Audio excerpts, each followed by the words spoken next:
Listo, buenas noches. Vamos a comenzar ahora sí con la clase el día de hoy. Vamos a continuar, ¿no? Con el proceso contable que estábamos revisando. Em, ya estábamos haciendo justamente los últimos asientos la semana anterior. Si pueden revisar con las clases. El compañero nuevo, por favor, que se actualice con todos los temas. Vamos a empezar ahorita con la clase, ¿no? Miren, de forma breve vamos a revisar lo que estábamos viendo del proceso contable. Estos son asientos contables básicos, asientos contables base también, porque de acuerdo a estos se van a ir ejecutando los demás asientos que vamos a ver en el siguiente módulo, ¿no? Justamente aquí quería yo hacerles un proceso contable bien sencillo, de inicio a fin, eh, con la finalidad de que el próximo semestre hagamos un poquito ya más complejo, ¿sí? Nos vamos a ir eh, poniendo asientos contables y temáticas un poquito más complejas, como por ejemplo aquí en este proceso contable no hemos visto lo que es prácticamente el manejo de trabajadores, el manejo que nosotros deberíamos hacer conforme lo que establece el Código del Trabajo. También vamos a valorar los inventarios de acuerdo a los métodos que nos establece la norma internacional de contabilidad número 2, el método promedio y el método FIFO, eso lo vamos a ver el próximo semestre. Depreciaciones también, lo que vamos a hacer el manejo de propiedad, planta y equipo. Y también quiero que aprendamos una temática acerca de lo que es el, bueno, el manejo de los inventarios, ya les dije, la valoración de inventarios, depreciaciones, manejo de trabajadores, y también vamos a ver eh, los estados financieros, ¿no? Ya de acuerdo a lo que estamos, lo que vamos a revisar de esos enunciados más complejos. Miren, hemos visto lo que es los enunciados, ¿no? Prácticamente, que es el primer paso de un proceso contable. Los enunciados, porque depende de ahí la documentación fuente que vamos a tener, como pueden ser facturas, pueden ser contratos, pueden ser escrituras, etcétera, ¿no? Todo eso son documentos fuente y esos documentos fuente forman parte de un hecho económico y el hecho económico debe ser registrado en la parte contable. Como segundo paso, esos hechos económicos, de esas transacciones, esas transferencias que se efectúan, deben ser trasladadas a qué? A asientos contables. Miren, siempre debe existir un debe existir un haber, debe cumplirse con el principio, un principio principal, un principio relevante de los PCGA, que es la partida doble, ¿no? Que sin debe no hay haber, sin haber no hay debe, es decir, que se debe cumplir siempre con un asiento contable y mínimo con dos cuentas para cumplir con este principio. Posterior al registro que nosotros hacemos de los asientos contables, hacemos una mayorización, que prácticamente una mayorización es una contabilización de los saldos que van existiendo, de los movimientos que nosotros vamos dando, se van efectuando saldos. Y por cada cuenta contable que nace, por cada cuenta contable que nosotros vamos utilizando, debemos ir aperturando un mayor, ¿sí? En este caso, utilizado yo una T contable porque es más sencillo, más práctico. Como yo les había indicado en clases anteriores, existe dos maneras que podemos nosotros mayorizar. En forma práctica y rapidita esta T contable y luego tenemos otro formato, ¿no? Que es un poquito más completo, pero por cuestiones de práctica no lo vamos a hacer, ¿sí? En este caso, pues sí les enseño el formato justamente cuando vimos los formatos de todos estos libros que vamos a utilizar, pero vamos a utilizar este en el proceso que estamos utilizando prácticamente. Miren, entonces, ya hemos registrado, hemos terminado con los enunciados, ¿sí? Hemos terminado con los enunciados, hicimos los asientos contables. Una vez que hicimos cada uno de los asientos, de una vez íbamos ya mayorizando. Y ahora lo que vamos a hacer es determinar los saldos, ¿sí? ¿Con qué finalidad? Con la finalidad de que estos saldos sean trasladados a un nuevo libro, a un nuevo eh, paso, ¿sí? Dentro del proceso contable, un nuevo paso que nosotros vamos a poner por aquí como balance de comprobación, ¿sí? Que el balance de comprobación es necesario ejecutarlo porque nos va a ayudar, primero, en determinar saldos, segundo, en verificar si los pasos anteriores están correctamente registrados. Y tercero, porque es la base con la que nosotros vamos a hacer estados financieros. Entonces, el primer paso es determinar los saldos, ¿no? Determinamos de forma sencilla, déjenme codificar esto. Ya, de forma sencilla, miren, ¿qué hacemos? Sumamos el debe, que siempre viene el debe al lado izquierdo, y el haber al lado derecho, ¿no? Sumamos por cada cuentita, ¿no? Por cada cuenta. Hacemos esta suma. Entonces, vamos a tener en caja 21.501 en el debe. Y en el haber vamos a tener, ¿cuánto?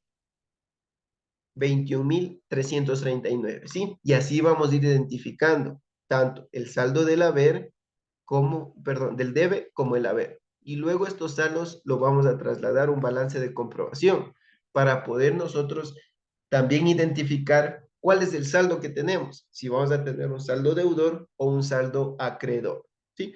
Miren entonces, por acá, ¿qué tenemos? Solamente la cuenta capital social, $20,000.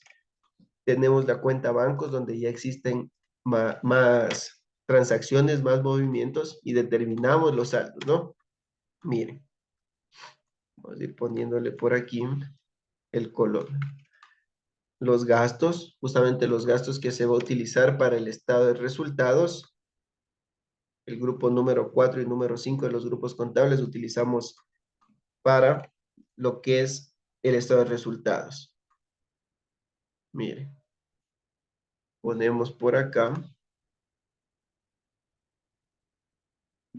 y vamos a ir sumando, ¿no? Claro que en un sistema contable esto, con un clic yo ya puedo determinar todo esto, el balance de comprobación. Pero para yo poder parametrizar un sistema contable, primero debo conocer cómo haríamos, ¿no? ¿Cuál sería el desenlace justamente del sistema contable? Vamos a ir poniéndole, ¿no? El color, determinamos los saldos. Como les digo, este es un asiento, perdón, un ejemplo súper fácil, sencillito, pero la idea es que podamos verificar los pasos. Vamos a ir poniéndoles los saldos.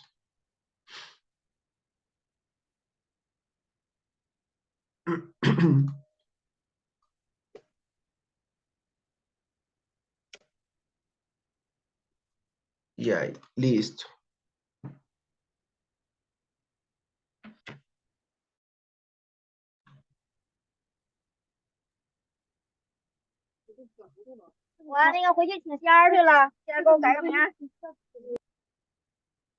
Listo, miren, entonces hemos determinado todos los saldos, ¿no? De las cuentas contables que intervienen aquí, que intervienen justamente en el registro de los asientos contables en el libro diario.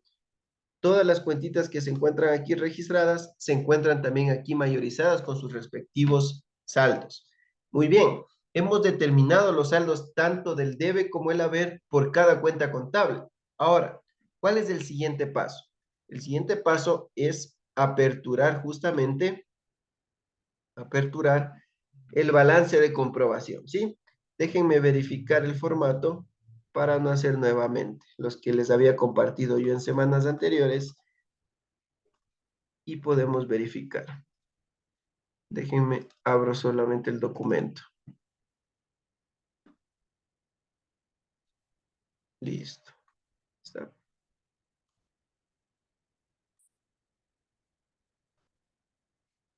Ahí tenemos, ¿no?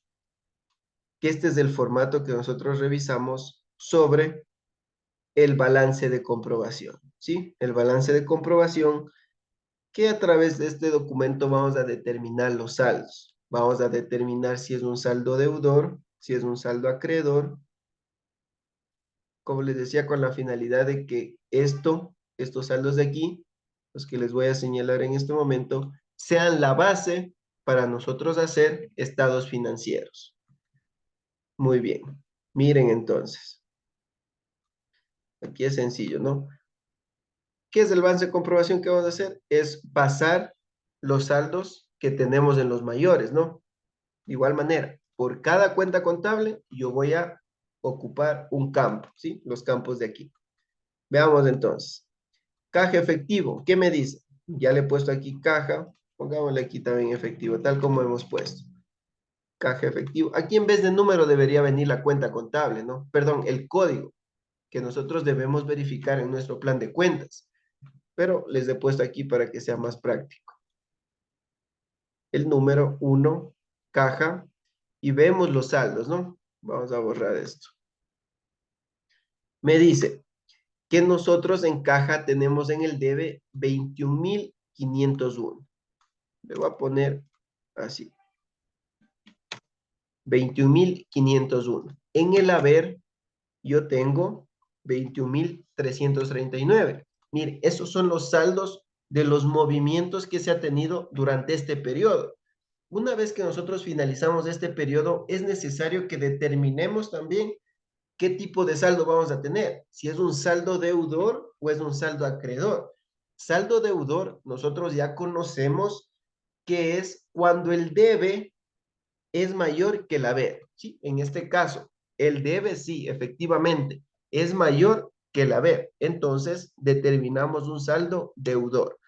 ¿Cuánto? Con un saldo de $162, ¿sí? Es un saldo deudor, $162.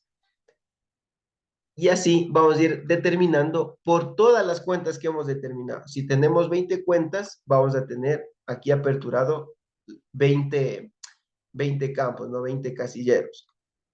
Si tenemos 100, 200, 300, las 300 cuentas deben ingresar aquí, porque de eso se trata justamente el balance de comprobación. Y justamente en este balance también nosotros podemos ir determinando algún ajuste que tengamos que hacer. Entonces vamos, miren, segunda cuenta, capital social. Colocamos entonces capital social. Ya les voy a presentar también un balance de comprobación en un sistema contable. Miren, el balance, perdón, el capital social, miren, con lo que se aperturó, ¿verdad? En la escritura pública decía que ha realizado un aporte de $20,000. No existiendo movimientos aparte del de la escritura, ¿no? Por eso iniciamos con 20,000 y se termina con 20,000 en el haber. Entonces, en el debe hay 0 y en el haber hay 20,000. Miren, entonces, esto sería saldo deudor o saldo acreedor. Nosotros ya vemos a simple vista, ¿no? Que el haber es mayor que el debe. Por lo tanto, determinamos un saldo acreedor, ¿sí? Por los mismos $20,000. Y vamos a ir haciendo todo esto, ¿no? Vamos a ir haciendo, déjenme ver.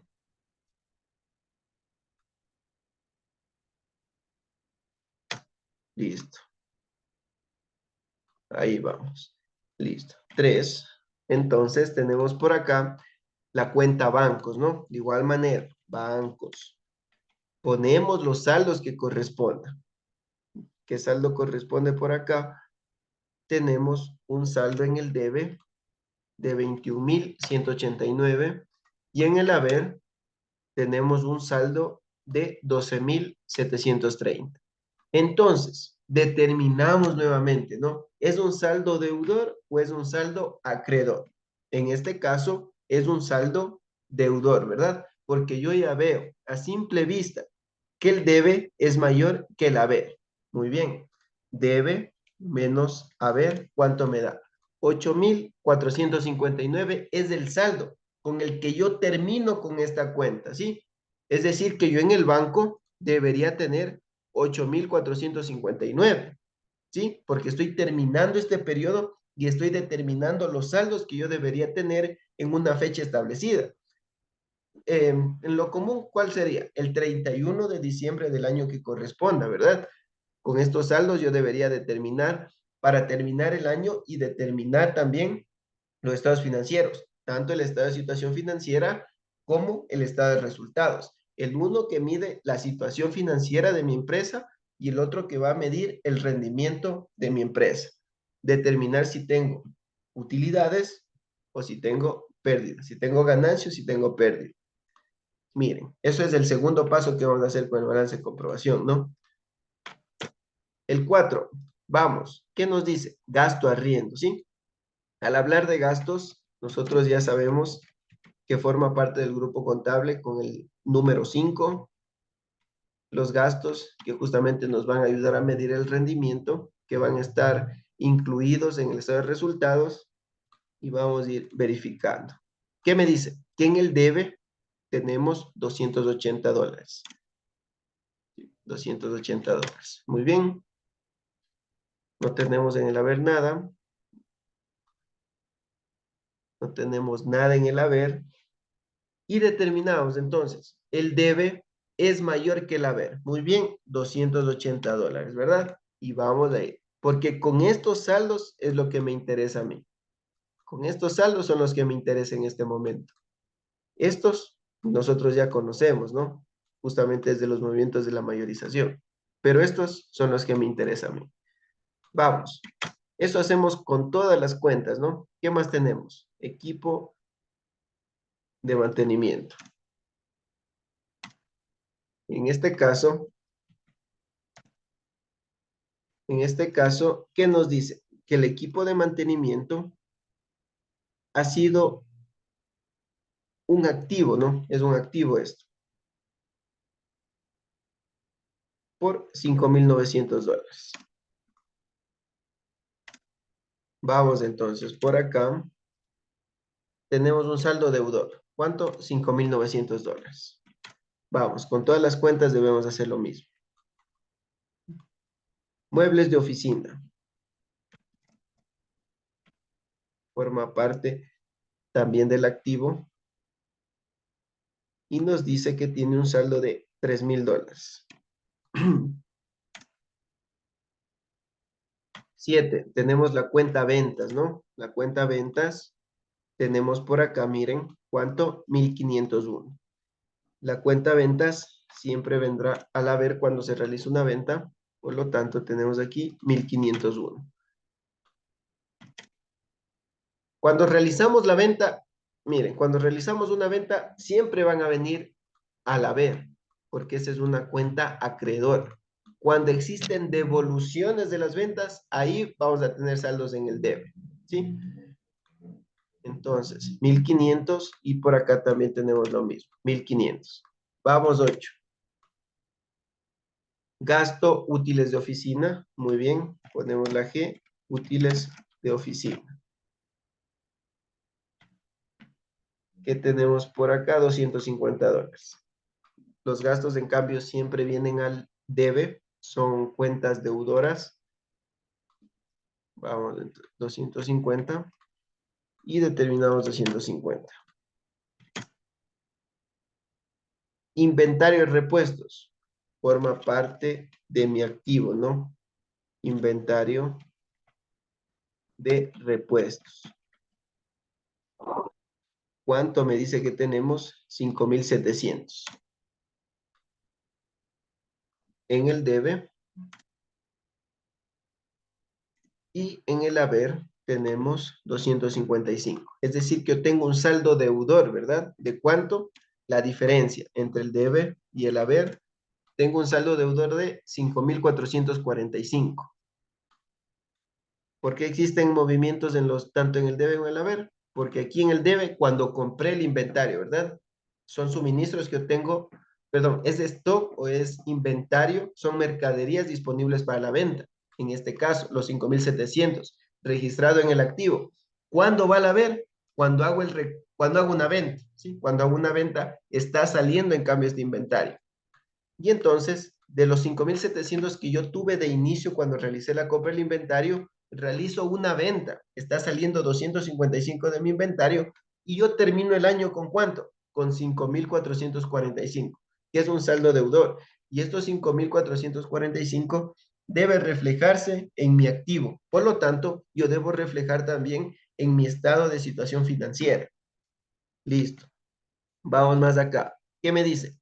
Cuentas por pagar. Muy bien, una cuenta del pasivo. Cuentas por pagar. ¿Qué me dice? 2,850 en el haber. De naturaleza acreedora, ¿no? Las cuentas por pagar. Muy bien.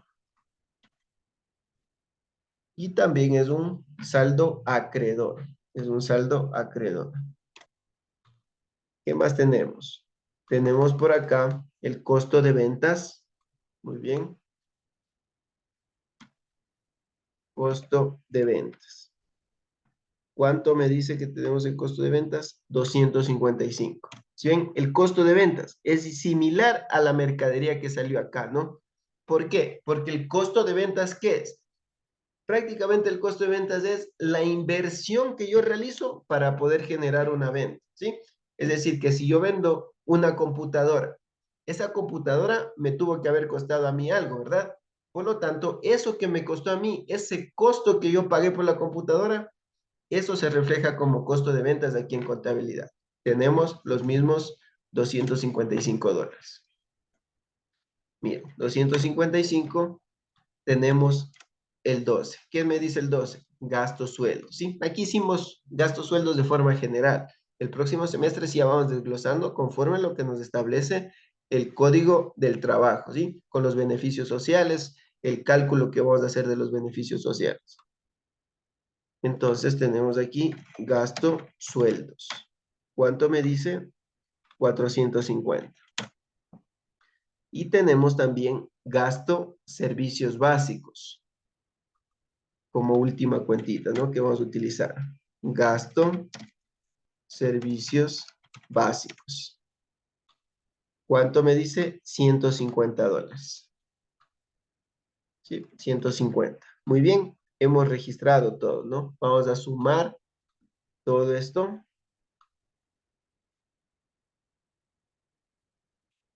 Vamos a sumar. ¿Sí? Y como ven, miren, tanto el debe como el haber cuadra, es el mismo valor, ¿verdad? ¿Por qué? Porque los registros que nosotros hicimos acá cumplen con la partida doble, cumplen con el principio de contabilidad generalmente aceptado que nos habla acerca de la partida doble, que sin debe no hay haber, sin deudor no hay acreedor. Por lo tanto, todos los asientos contables que nosotros realicemos deben cuadrar tanto en el debe como en el haber, con el mismo rubro. Y hemos hecho eso, por eso es que en el balance de comprobación también tenemos, miren, tenemos estos valores, ¿no? Que está cuadrado aquí, tanto el debe como el haber. Veamos acá los saldos que me interesan conocer. Veamos por qué no cuadra aquí entonces. Veamos por qué no cuadra aquí. Algún rubro debe estar mal. Verifiquemos. 20,000.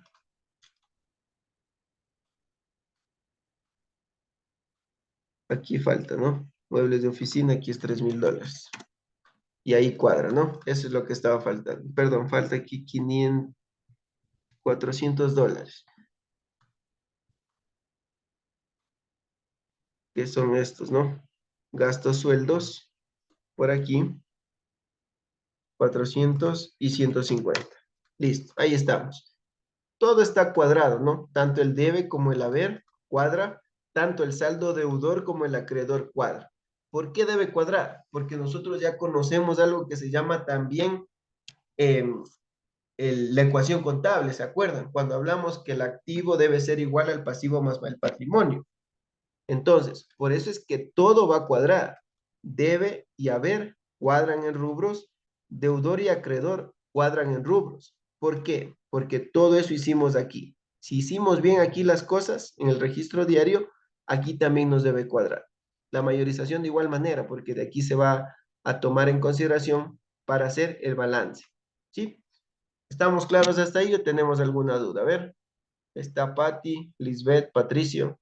¿Tenemos alguna duda o estamos claros en esto de lo que es el balance de comprobación? Este es un ejemplo facilito, súper sencillo, con asientos contables que hicimos que son base, que son los mismos que se van a utilizar en la práctica, en la realidad. Miren, como por ejemplo hagamos de forma sencilla. Si yo hago un depósito de dinero que tengo en mis manos, hago un depósito en el banco, me van a entregar una papeleta, ¿no? La papeleta es el documento fuente. A su vez puede ser la papeleta, puede ser el estado de cuenta, pero ese es el documento fuente que yo voy a tener. Y es un hecho económico que se está efectuando y que debe ser registrado en la parte contable, porque existe un movimiento en cuentas del activo. En este caso, existe un movimiento en las cuentas del activo, en este caso el efectivo, que está saliendo de mi empresa, está saliendo, está disminuyendo de mi activo. Pero en cambio, hay otra cuenta del activo mismo que está aumentando, en este caso bancos. Miren, por eso es que yo le pongo que sale efectivo, sale dinero 20,000 e ingresa a bancos. ¿Cuánto? 20,000 dólares. Existe un movimiento en las cuentas del activo y estoy registrando estos hechos económicos.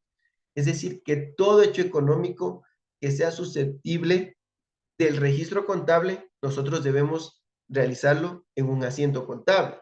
¿Sí? Mire, tal como hicimos acá. Cuando hicimos la apertura de esta empresa con la escritura pública, algunos me decían no se debe registrar, otros me decían que sí. Y efectivamente, debe registrarse porque es un hecho económico.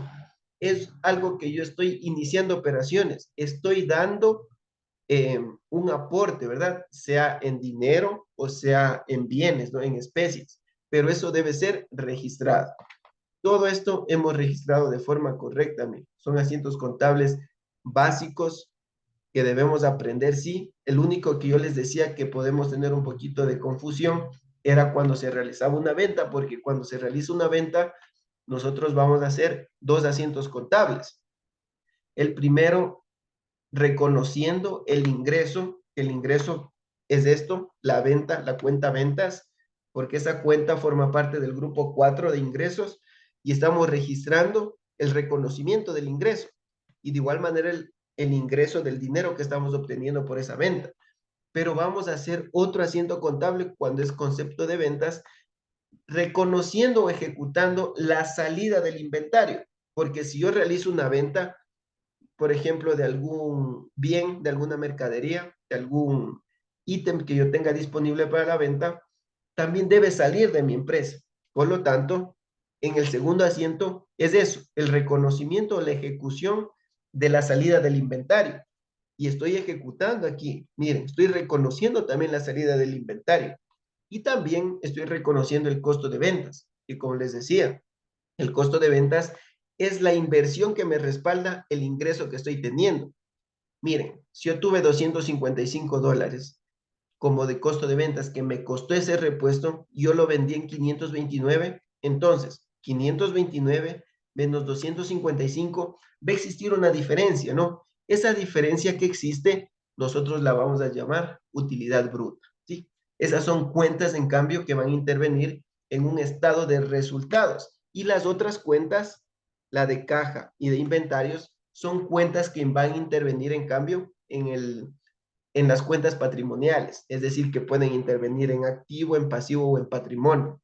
¿Sí? Miren, por eso es que se hace dos cuentitas de aquí, dos asientos, perdón, donde vamos a identificar el reconocimiento del ingreso y la otra, la ejecución de la salida del inventario. Solo en ese asiento, en ese enunciado les dije que posiblemente tengan problemitas, ¿sí? Por eso les he señalado aquí, les he compartido el documento para que ustedes revisen. Y miren, de ahí son asientos básicos, súper básicos. En este de gastos sueldos que vamos a ver el próximo módulo, cuando hagamos ya con la aplicación de beneficios sociales, ahí vamos a hacer ya el asiento completo, ¿sí? Donde vamos a tener varios gastos y vamos a ver cómo es la naturaleza de este asiento. Y miren la mayorización y el balance de comprobación. ¿Tenemos alguna duda? Tal vez Patti, Lisbeth, Patricio, o si no, ya continuamos con este ejemplo.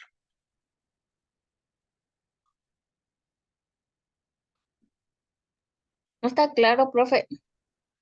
Listo, vamos a ir entonces. Miren, el segundo paso que vamos a hacer en el balance de comprobación una vez que tengamos ya determinados los saldos, los que me interesan conocer, ¿no? Si es un saldo deudor o si es un saldo acreedor. Lo que me interesa conocer es a qué grupo pertenece primero, ¿no? Es decir, al activo o al pasivo. Perdón, al activo, pasivo, patrimonio, ingresos o costos y gastos o egresos que también podemos llamar. Entonces, la caja. La caja nosotros ya conocemos, ¿no? Forma parte de mi activo corriente, son disponibilidades que tenemos nosotros. Por lo tanto, forma parte de mi activo. De forma general les pongo eso. El capital, forma parte de mi patrimonio, ¿sí? Los bancos, de igual manera, forma parte de mi activo. Les voy a poner un dato adicional aquí. Pongámosle nomás que es activo corriente. Patrimonio y los bancos también es activo corriente. Lisbeth, usted ha estado todas las clases. ¿Por qué clasificábamos así, en activo corriente y en activo no corriente? ¿Por qué la caja es activo corriente? A ver, si se acuerda o no.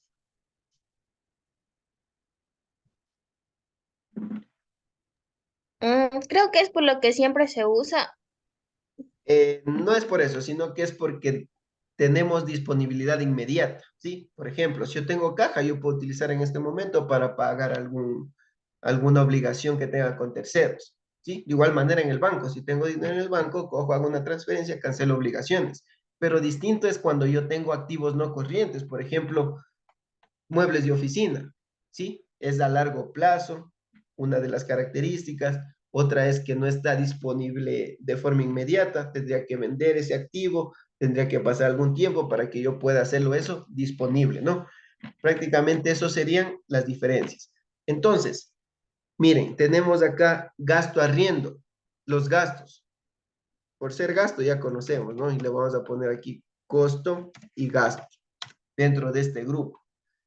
¿Qué más tenemos? Equipo de mantenimiento. Al ser un equipo, al nosotros identificarlo o reconocer lo que es la palabra correcta, lo que nos establece la NIC 16 de propiedad, planta y equipo, nos dice que nosotros debemos reconocer, ¿sí? Reconocer. Entonces, estamos reconociendo que el equipo de mantenimiento es un activo, forma parte de la propiedad, planta y equipo, y por lo tanto, conforme su vida útil, viene a ser un activo no corriente, ¿sí?